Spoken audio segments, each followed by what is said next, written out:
everyone. Today I have planned a depotting session, which entails taking existing eyeshadow palettes that I own and melting the wax, or rather the glue that's in the palettes that holds the pans in the cardboard, depotting them from their cardboard and then putting them in my own empty palette. Now, as you can see here, I have some other Z palettes that I put together, various eyeshadows, blushes, highlighters, mattes, metallics, everything, and put them in separate containers like this. These are two palettes from Sigma that I really enjoy, but I find myself wanting to dip into both constantly, so I thought, why not fuse them into one master palette. Now, the tools that I have prepped is my Z Potter, which uses like a conductive electricity to heat instead of like an open flame or, you know, like a lighter to melt it. You're using the electric waves to react with the metal inside of here to get hot and thus becoming de-stickified, sticky, whatever. These palettes that I have here, I actually got secondhand from Poshmark. There was a user selling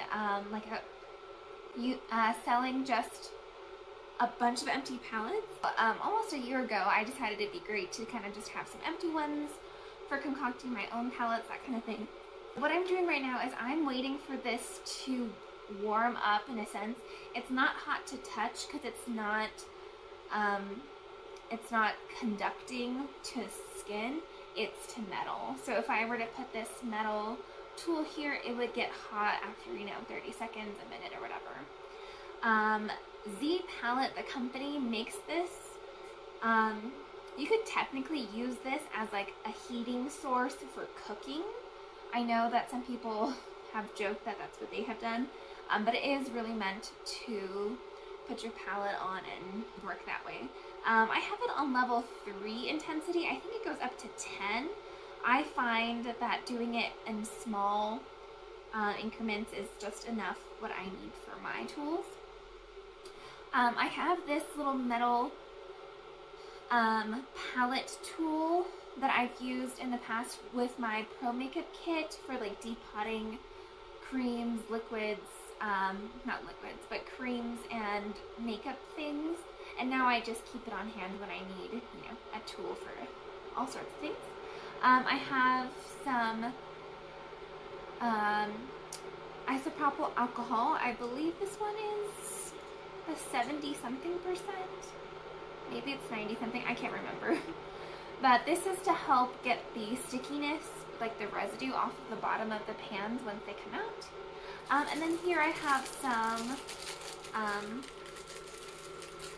little metal sticky things that I will put onto the bottom of the little the pans and place them into the new palette. Now, in the past when I've done this, I have probably like 75% success. There's usually a few casualties, as you can see in like this color, for instance. It used to be completely full, and then when I popped it out, it kind of cracked a little bit. So usually the first few that I do, they may get a little messy. So I have a nice sanitized surface. I've got some tools handy, and I guess all that's left is to start. Okay, so I am going to start with the Sigma Ambiance palette. I'm going to take this little two-sided brush out, and I am just going to kind of work in sections. So on this little surface, I'm going to put this, trying to focus this 6-pan area more centered on the depotter. And I'm just going to let it sit there for about a minute to see, you know, how easily or difficult the glue situation is. So we will see. Okay, so it's been about a minute. I'm going to take this off. And I can definitely feel some warmth under here. It's not hot to touch.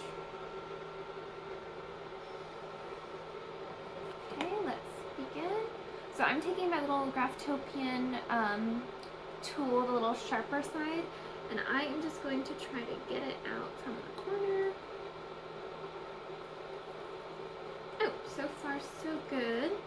Oh, that was a lot easier than I anticipated. We've got our first one out. On the underside, you will see there's like a bit of like cardboard stuck to the bottom. That's pretty typical.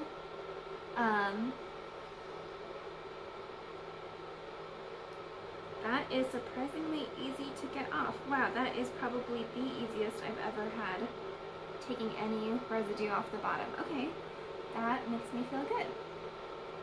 Okay, great. We've got one. I'm gonna put it in here. Once I've depotted a few, I'll go in and put the little magnetic bottoms. Although this is metallic, it needs a magnet to stick to this kind of palette, which is why these are crucial. You can't just put it in here because it'll just flop around, but okay.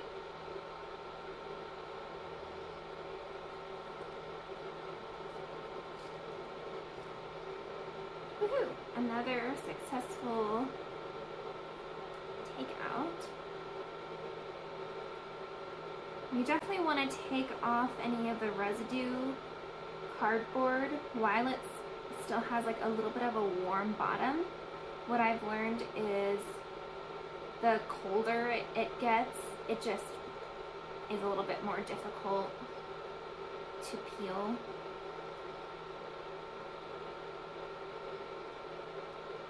Okay, as I suspected, they're not all going to be super easy, so that's okay.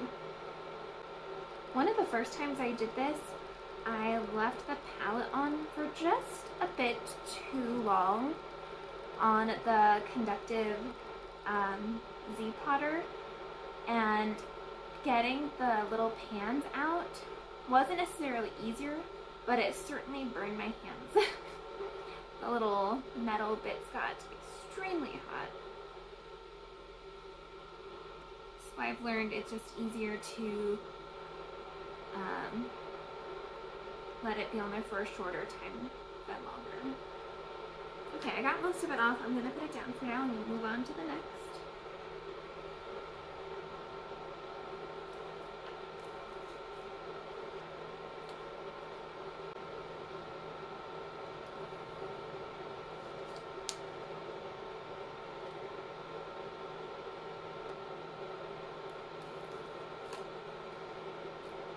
Wow.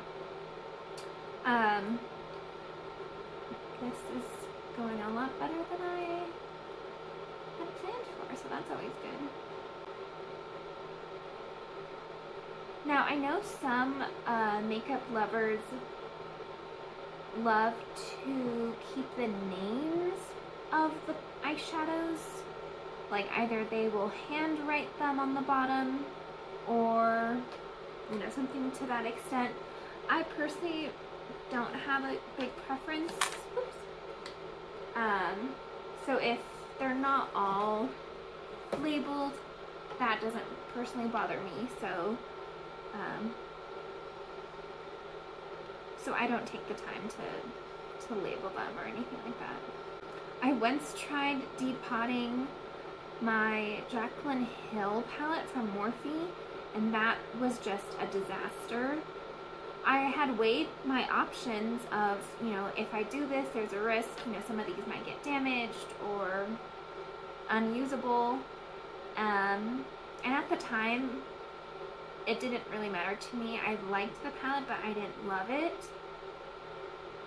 Long story short, I ended up throwing away every single shadow because it was so difficult to depot that the ones that I got out at all were completely destroyed, and it was just making me insanely frustrated to try at all.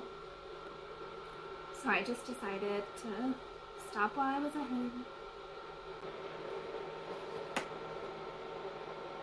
Something else I'm noticing that's making this a little bit easier than my other experiences is that in between the pan of eyeshadow and the cardboard, there's a little bit of space throughout every color and so it's easy to get the tool in there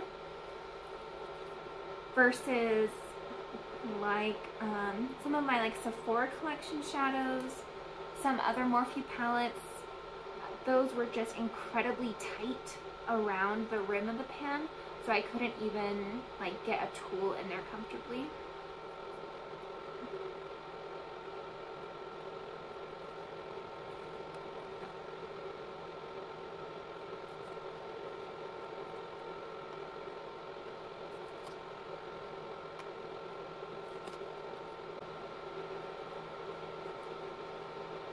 Alright, wow. Oh my gosh.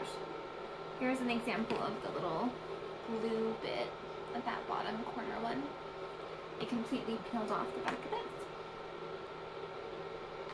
Okay, so now all I have is this empty shell of cardboard, which is pretty generic for all eyeshadow palettes, and of course it has a mirror. This would all be recyclable except for, of course, the mirror. I am going to go through and take off any remnants of like the glue, and then I will come back and we will put our little magnets on. Alright, and we are back. I have finished the first palette, completely depotted and placed into this palette. Overall, I'm really pleased with how this turned out compared to some of my other experiences, and so I'm pretty excited to get to the next one and then have them all together in one palette. So, hooray! The empty palette, and then here is the next one that we're going to work on. Take this little brush out as well. Alright, I'm going to turn on the Z Potter again.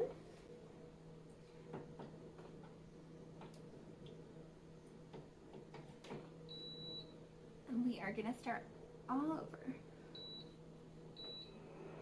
Alright, we'll be back in just a moment. Alright, this should be ready to go. So I'm going to do the exact same thing. Place just about the first half on the palette, and then we'll give it about a minute for it to get going. Okay, it's been about a minute, so let's begin all over again.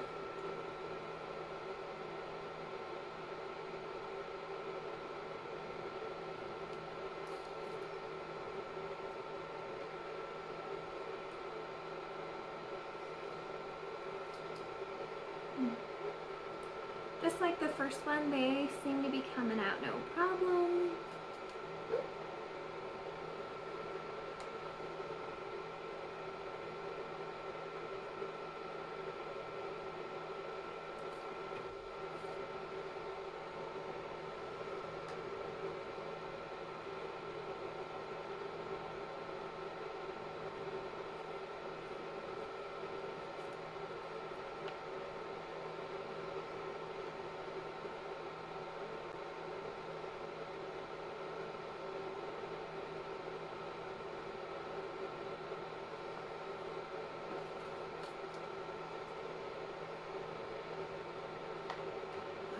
First 6 are out. I'm going to put this back on here.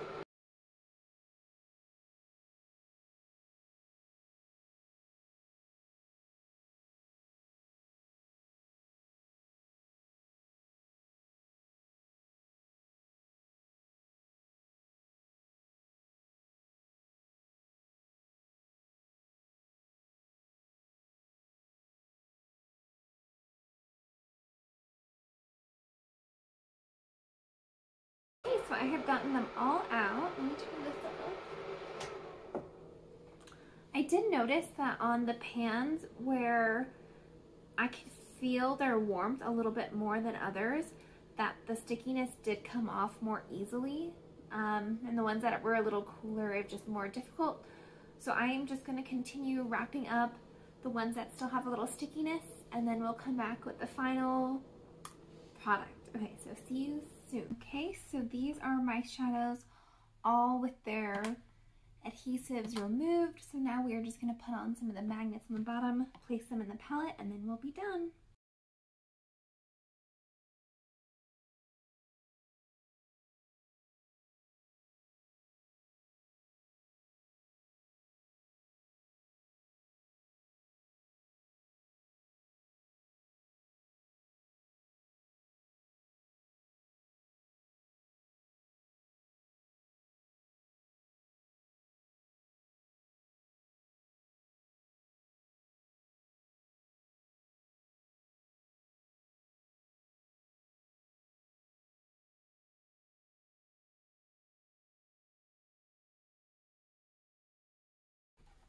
Okay, and we have the finished product right here.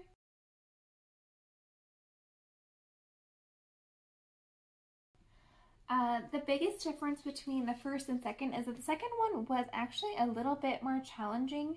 The little squares were a bit tighter around each pan, so I do have some cracking in some of the shades because I think my force to get into each little pan was a little bit more intense.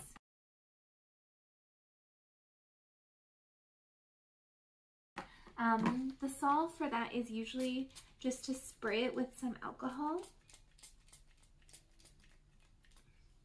I have enough in here. And then to let it set, and it kind of will just fuse back together, so I'm not too concerned about those little crevices. But overall, I'm very pleased with my outcome. I look forward to pulling out just my one palette to hold all 28 colors. 28, right? 2, 4, 6, 8, 10, 12, 14, yeah, 28.